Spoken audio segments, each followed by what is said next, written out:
بسم اللہ الرحمن الرحیم۔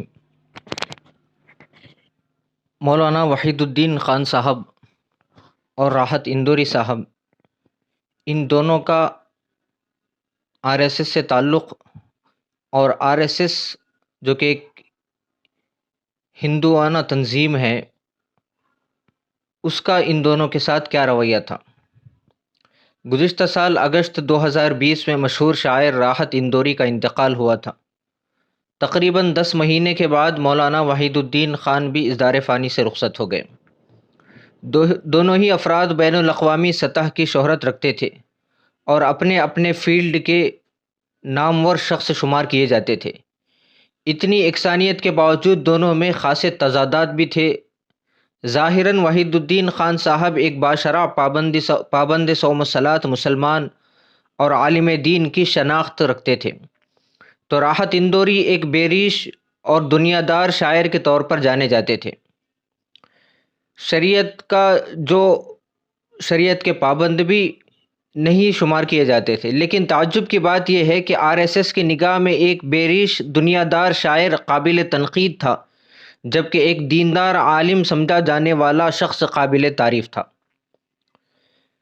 اصل میں مسئلہ یوں ہوا کہ راحت صاحب کے انتقال کے بعد آر ایس ایس کی ہفتہ واری میگزین میں ڈاکٹر رام کشور اپادھیائے نے ایک تنقیدی مضمون لکھا تھا۔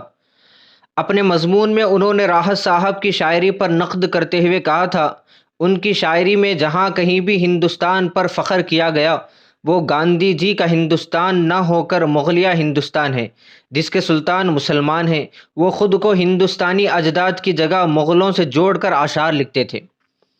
مضمون نگار راحت صاحب کے خود کو مسلمان کہنے پر اس طرح تنقید کرتے ہیں۔ وہ ایک مخصوص نظریے اور مخصوص مذہب کے حق میں رہے اور اسٹیج سے کھلے عام اعلان کرتے تھے کہ میں جتنا کٹر ہندوستانی ہوں اتنا ہی کٹر مسلمان ہوں۔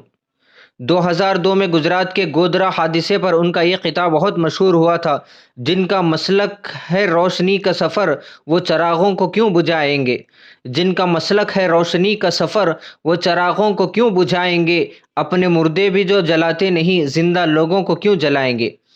لیکن آر ایس ایس کی نگاہ میں یہ اشعار اپنے مذہبی بھائیوں کا کھل کر بچاؤ کرنا تھا۔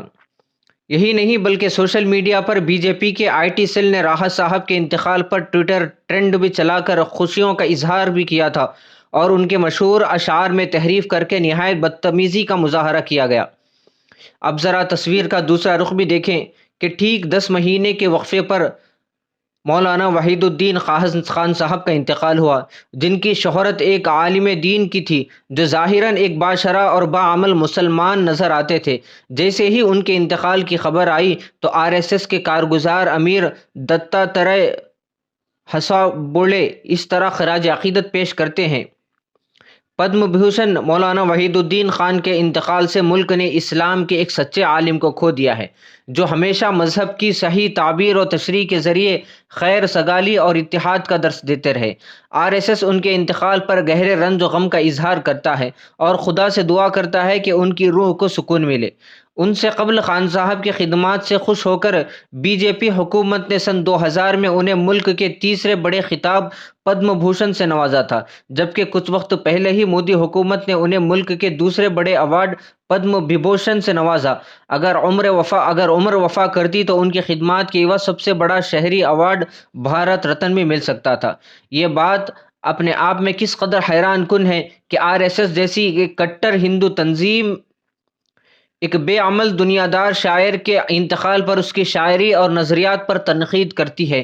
اس کے کارکنان شاعر کی موت پر خوشیاں مناتے ہیں، لیکن اسی تنظیم کا سربراہ ایک دیندار عالم کے انتقال پر رنج و غم کا اظہار کرتا ہے، اور تنظیم کے کارکنان بھی مولانا کی وفات پر رنجیدہ نظر آتے ہیں۔ آخر کیا بات ہے کہ آر ایس ایس کو ایک دنیا دار شاعر میں مسلمان نظر آتا تھا، جبکہ ایک دیندار آدمی جو باشرع نظر آتا تھا، شریعت کا پابند اور صوم و صلاۃ کا پابند نظر آتا تھا، اس میں اسے اپنا ترجمان نظر آتا تھا۔ سوچئے، خوب سوچئے، کیونکہ یہ کہانی ان دو کرداروں پر ختم نہیں ہوتی، ابھی داستان جاری ہے۔ چہرے بدلتے رہیں گے، کردار بدلتے رہیں گے، مگر نظریات یہی رہیں گے۔ اللہ تبارک و تعالیٰ سے دعا کریں، اللہ تبارک و تعالیٰ ہم تمام کو صحیح سوچ اور صحیح نظر عطا فرمائے۔ السلام علیکم ورحمۃ اللہ وبرکاتہ۔